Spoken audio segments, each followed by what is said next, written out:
And my name is Amir Haghverdi. I'm an assistant CA professor in the Environmental Sciences Department at University of California, Riverside. My talk, of course, is on smart irrigation controllers today. And my goal is to wrap it up quickly before my 4-month-old daughter is up because she started to scream a week ago. So let's get started. So before I talk about the smart irrigation controllers, I would like to talk about, and I'm going to actually turn my video off because it's impacting my slides show. So Maggie, if everybody off, can you remove this, turn everybody's off, and then, so we have full screen? Yeah, I'll work on that right now. I'll make sure. Okay, great. So a typical irrigation system, residential irrigation systems have components that you are all aware of, but I'm going to just review them here. So basically, there is an irrigation supply line that comes to your house. Sometimes in some states, I'm not sure if that's the case everywhere in California, there are backflow prevention devices that basically don't let the water to go back to the main pipe. And then from then, you have your system basically that are pipes that connect all the sprinklers, or if you have micro irrigation, all the drippers or drips. And then you also have, most likely people have a timer or a smart irrigation controller. So what timer does, it sends electronic signals to solenoid valves and open them or close them to based on the schedule that you actually have on the timer or controller. So, but what we talk about when we talk about irrigation scheduling or proper irrigation scheduling, I work a lot with farmers, and then they do this for a living, so they want to really optimize or maximize their water use efficiency. And it really boils down to 3 fundamental questions: how much we want to irrigate each time that we irrigate, when to irrigate, so proper timing, and then also where to irrigate. And then that has something to do with the concept of having zones for residential areas or in general urban settings that I will cover in later slides. So basically those questions are also are valid for when we talk about or think about landscape irrigation.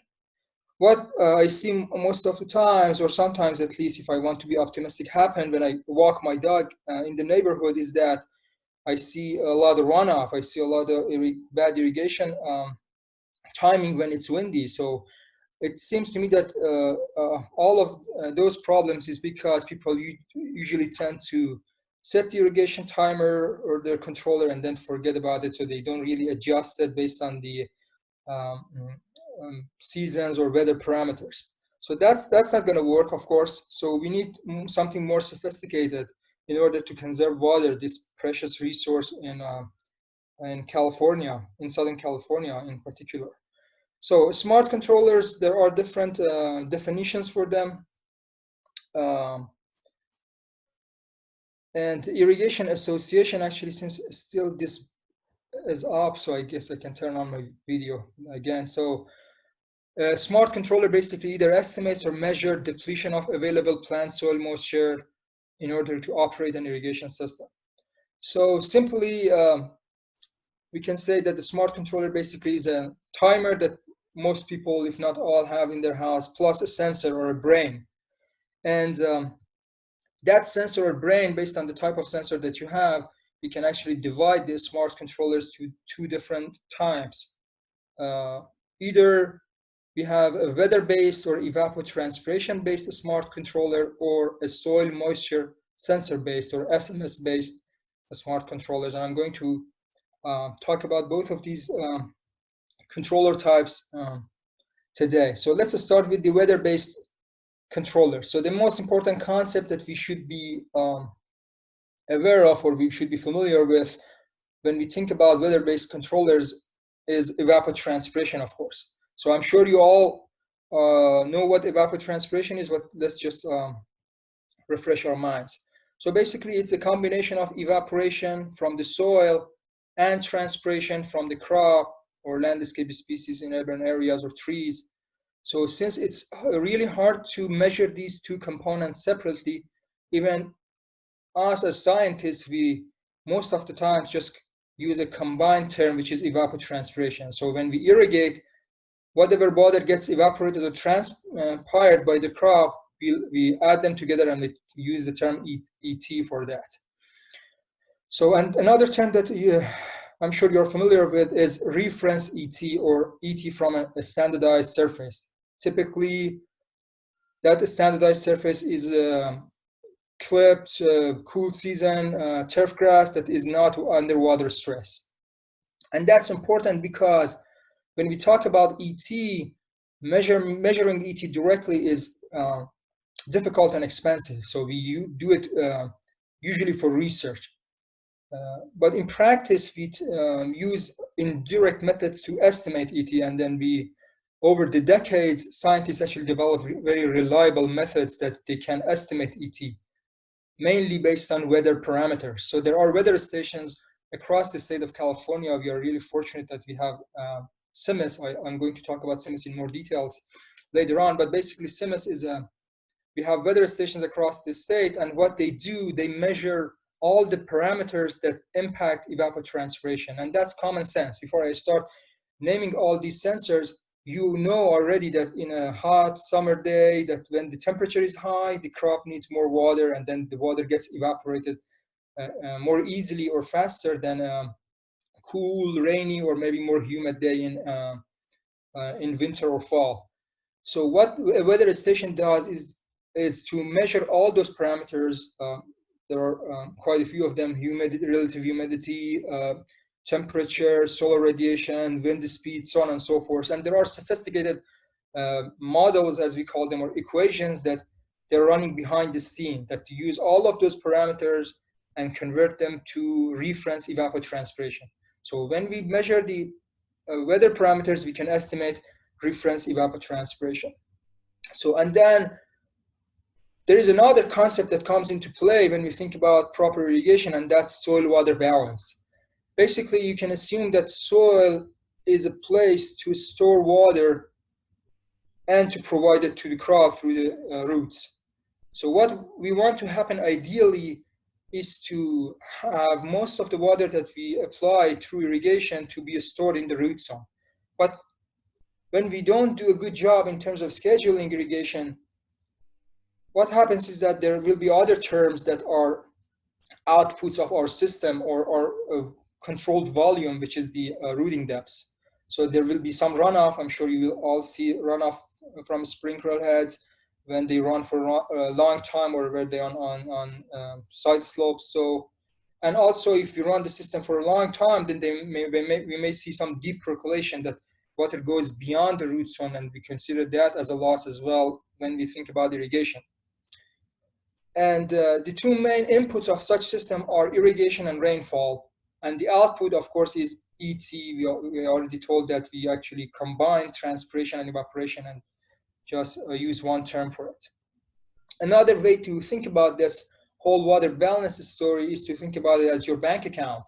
So basically, when you deposit money, that would be when you irrigate. So you deposit money, and the withdrawal would be mainly through evapotranspiration. So basically, you need to keep track of how much water is being used through evapotranspiration. So you make sure that you actually deposit enough water or money in the bank account example to have still a positive balance in your soil profile. Let's go back to water-based smart controller. So there are other ways to divide them to different categories. One way to do it is to look at how they actually calculate or estimate that evapotranspiration, because that would be the brain of the controller. The easiest way to do it for some controller is that they use historical ET data or evapotranspiration data. For example, through CIMMYS station in Riverside, I know we have data since mid-80s. So you can get a sense of, and I think Janet has a graph in her presentation that, okay, the ET is higher in summer months and then goes down. So you can utilize such a average long-term data without having a real sensor or real data to schedule irrigation. It's better than nothing, but of course it won't be ideal because you cannot capture the fluctuations that happens real time. So usually more sophisticated or controllers that are really smart use either method 2 or 3. Method C2 is controllers that they come with an on-site weather sensor, usually a temperature sensor that has also a rain sensor. So what that sensor does is to measure temperature, and then there are simpler equations that are not as sophisticated as the equations that I told you that use all the weather parameters, but they work really good. At least in our studies, we saw that they measure temperature and use that plus latitude-based solar radiation, which has something to do with your where you live and your zip code. So you need to enter that properly in those type of controllers. So they get that from the zip code, and then they measure temperature and convert that to evapotranspiration, refresh evapotranspiration. And now the type of controllers that I see more and more in the market, they don't come with a sensor. What they do, they actually grab the data from the nearest weather station and use that. The problem with number 3 would be that if your house is far from a weather station that they use, then the data may not be reliable for the part or your house or particular place that you or people want to use at parks or golf courses. They usually have their own weather station. So between option 2 and 3, I think option 2 would be more reliable, but again, option 3 is also should work pretty good if the data that they get are reliable for that particular place. So what happens afterward? I don't want to get into the details of the algorithms, but it's very simple. When you get the reference ET or ET or water requirement for that reference surface, which is cool season turf estimated, then you need a coefficient, or we call it plant factor in urban irrigation literature. You need a plant factor for each species. So for example, for all the trees, all the ground covers that we discussed, researchers develop plant factors, and that's just a portion of that reference ET that you should apply for that particular species. And controller knows that because you need to input that, and then they take that into account when scheduling irrigation. There are also other inputs that you need to, again, based on the type of controller, they vary, but usually they want, of course, they want you to input the type of sprinklers that you have, because whatever they do, they measure and estimate is volume of water, but they need to convert that to runtime. So they need to know how much water your system is actually sprinkling, if you have sprinkler irrigation, to your lawn based on the type of sprinkler heads or you have your drip tape. So, and also there are other inputs that they use to determine the basically optimum runtime. So they want to not to run, if you are on a slope, you don't want to run the system too long because that causes runoff. But the main important input, I would say, is that plant factor, and then the precipitation rate of your irrigation system, which you can, if you know the exact number, you can dial it in, or you can just select it. Usually there is a drop-down menu that, okay, I have a sprinkler system, I have this type of system, and then there are pre-programmed numbers for in smart controllers for that. So I talk about the CMS briefly. So let's take a look at CMS. It's super easy. I'm sure you are familiar with how to download data off of the CMS. There are great resources here, but I'm going to review it here. Just if you're not familiar with CMS or you had trouble downloading data. If you register, you have access to historical data. But if you just browse as a guest, then you can download, I think, up to 2 weeks of data. So this is the main page. When you Google CMS, you get to this page, and then you go to Data tab, and then there are quite a few weather stations across the state. And we are fortunate to have this system available to public to use it for free. I've worked in Midwest. I got my degrees in Tennessee, so I know this is very unique. And not, I don't think any other state has such a comprehensive network of weather stations, and this is specifically for irrigation management that again is available that you can use. So when I want to look at the evapotranspiration for my plots in Riverside, I go to station number 44, which is the station in UC Riverside. and then I click on it. I say run report. Then you can select a few options here. You want to get hourly report, English units, or metric units, centimeter, millimeter, as opposed to inches. And then you can run the report, and then you get a report like this, lots of numbers, but you don't really, unless you are curious, you don't really need to know all the weather parameters like vapor pressure, deficit, solar radiation, air temperature, so on and so forth. What you want to look at is the evapotranspiration, ETO, or reference evapotranspiration. That basically CIMIS behind the scene uses all these other informations to estimate it. And also you can take a look at the precipitation if you get rainfall. So this is hourly data, and then you get the total data as well. And let's work on a very simple example. People often ask me, okay, I know how to download or take a look at CIMIS data, but how can I use it? I mean, you can use it for irrigation scheduling, but I know that it's time consuming, people won't do it. But one thing that I think is really beneficial and takes literally 5 minutes to do it is to come up with a upper level runtime for your system. So or when you talk to people that they want to know whether they are over irrigating or not, to use the CIMIS data. So this is just one example. Last week, UCR site, I downloaded the data. You see that reference evapotranspiration for the entire week is 1.72 inches. And we're talking about summer, heat wave, high evapotranspiration demand.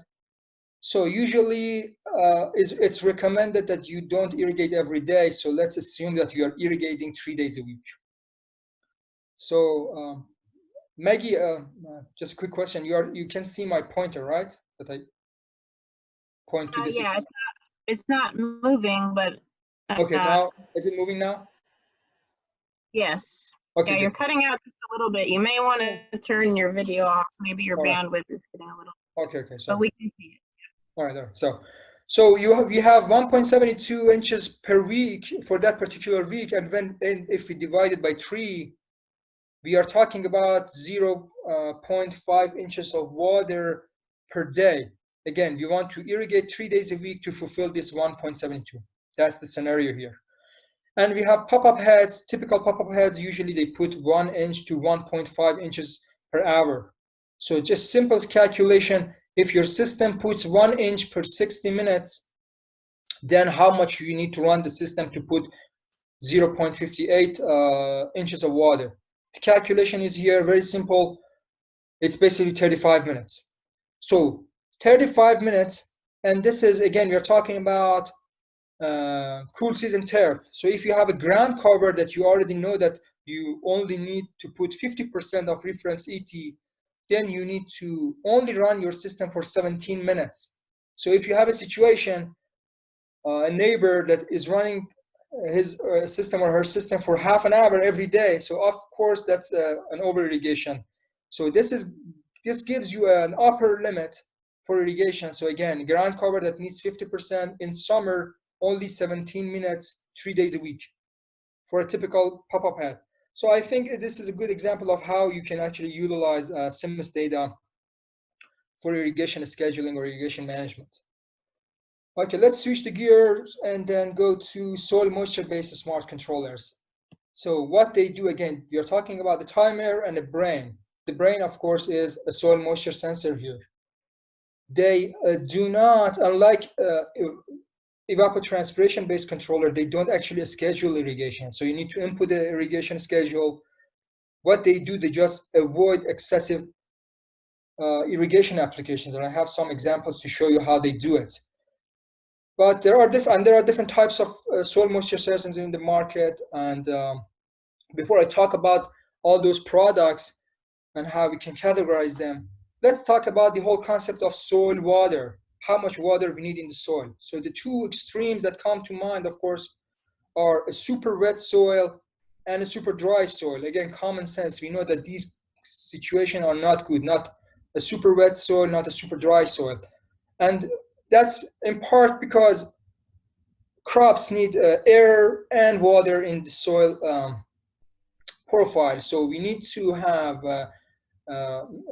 a situation that we over apply water and get saturated is not good, because crop cannot even start or plants cannot even start uptaking water when it's over saturated. So keep in mind that we always need air and also water in the soil profile. So again, as scientists, we came up with this thresholds or definition in that spectrum of available water in the soil profile. So let's take a look at this example together. So again, there is a complete saturation example that it's not desirable, we don't want it. And then there is the death of the plant, super dry, we don't want that to happen as well. But as we move from saturation to dryness, what happens, and you see this, I'm sure, as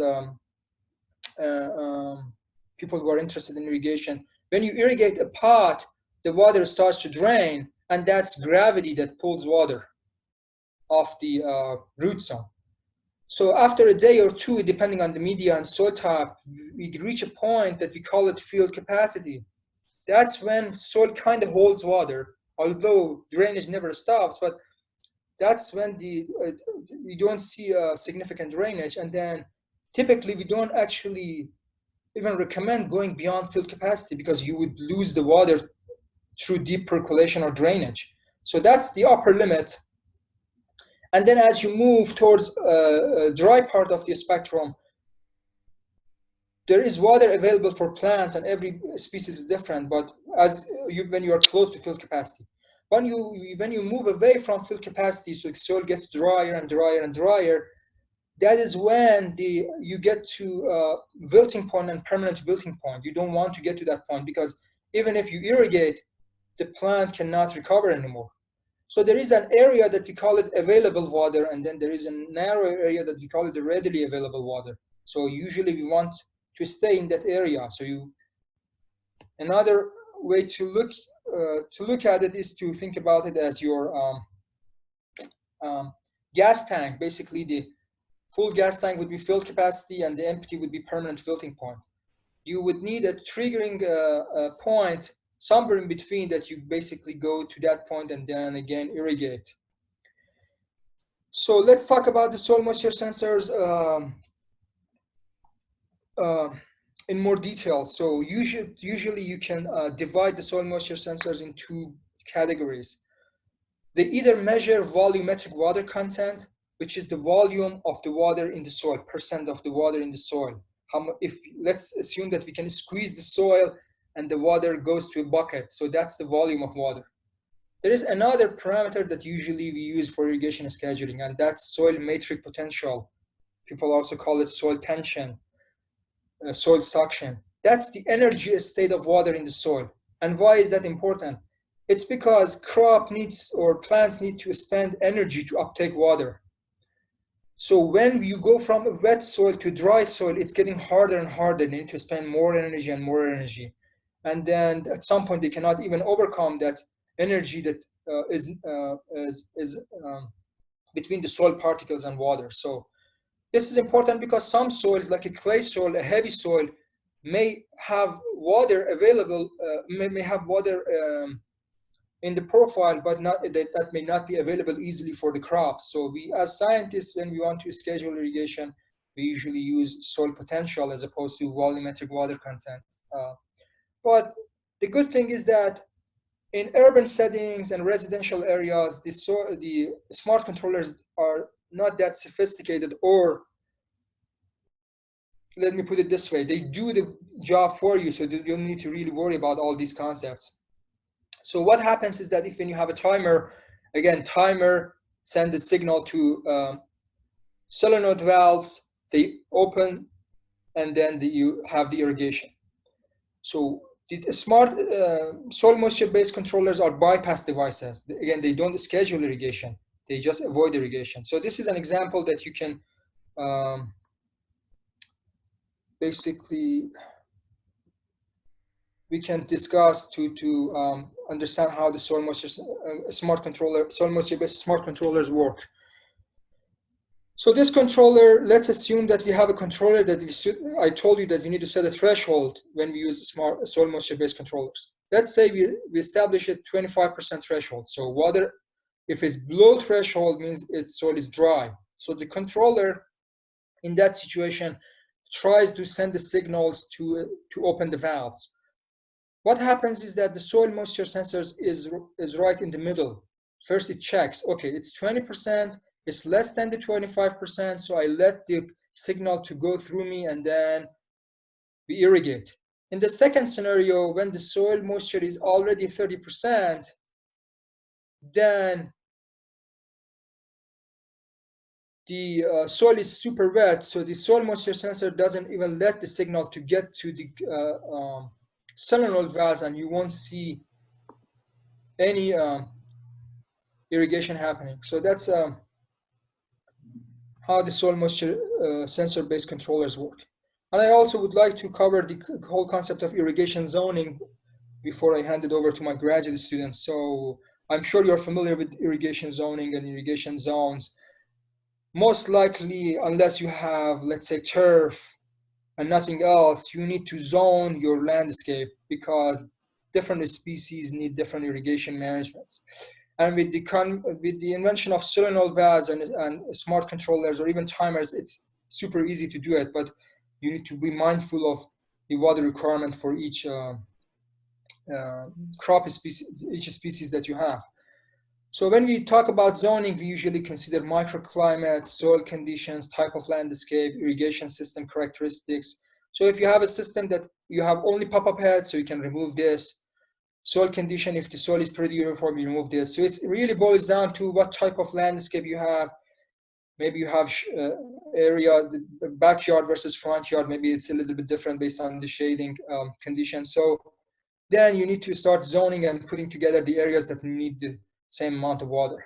And each zone is typically controlled by a separate solenoid valve. So what does zoning mean when we think about the smart controllers? So for soil moisture controllers, ideally, I would put one sensor per zone, but that's super expensive. It's not going to happen in reality because each sensor is 200, 200, I don't know, $100. So usually people recommend as an alternative option to just put one sensor in the most sensitive zone. So you just make sure that you're putting enough water for that sensitive zone, and basically the other zones would follow that. And again, based on the type of controller, the settings may be a little bit different. For evapotranspiration-based controllers, you need to put that plant factor information for each zone, and that's how controller calculates the irrigation runtime for each zone. So if I have cool season turf, let's say I would say 12 SQ, I usually put the plant factor at 100% or 80% at least. Warm season, I put it at 70%. Maybe for some of the ground covers that we have, you can go as low as 20, 30%, but you need to input that information. Sometimes that information is already pre-programmed, so you just need to find the right type of landscaping, and then the controller takes care of the irrigation scheduling. All right, so this is kind of an overview of smart irrigation controllers. I would be happy to answer the questions that you might have. This is just a map of the state of California research and extension centers. I just want to let you know about the projects that we have. I've been at UCR since 4 or 5 years ago, and then we have established research plots close to Fresno in Central California, and then also we have a lot of plots in the UC Riverside and also in Irvine at South Coast Research and Extension Center. I started actually with turf grass irrigation with using soil moisture sensor based controllers in Riverside, and then we moved to evapotranspiration based controllers in Fresno, close to Fresno, and also again in Riverside. Later on, we decided to take a closer look at recycled water. Then we started an experiment a year ago, and my student Amir is going to talk about that experiment later on. And then also we started a ground cover study, a very extensive study in Riverside that Anish, my other PhD student, is going to talk about that study. And I would like to use this opportunity to thank them because they are excellent students, very passionate about the work that they do. If you go to my website, ucrwater.com, we also have quite a few outreach publications that we try to simplify these scientific concepts and scientific jargon, and then kind of communicate the take-home messages and to general public. Salinity, we didn't cover it here, but it can be a real issue in urban settings, especially if you irrigate with recycled water. So we have 2 publications for soil salinity, how to deal with soil salinity, how to manage it. And also we are working on a series of publications, UCR, University of California A&R publications for general topic of efficient urban water management. So the first publication and second one are out. If you're interested in knowing about your residential water bill, you can read the first publications, how they actually calculate the water bills, what are the differences in terms of the methods that they use. And the second one is actually about weather-based controllers. So there are lots of other things that I didn't go into details about different types of controllers. So but if you read this and you can download it from my website, you can obtain more information. We are working on the third publications on smart soil moisture-based irrigation controllers. These are the agencies that generously supported our research: USGA, Metropolitan, National Water Research Institute, UCNR, and then California Institute for Water Resources. And again, on Twitter, UCR Water, you can follow our group, and then ucrwater.com is my group website. All right.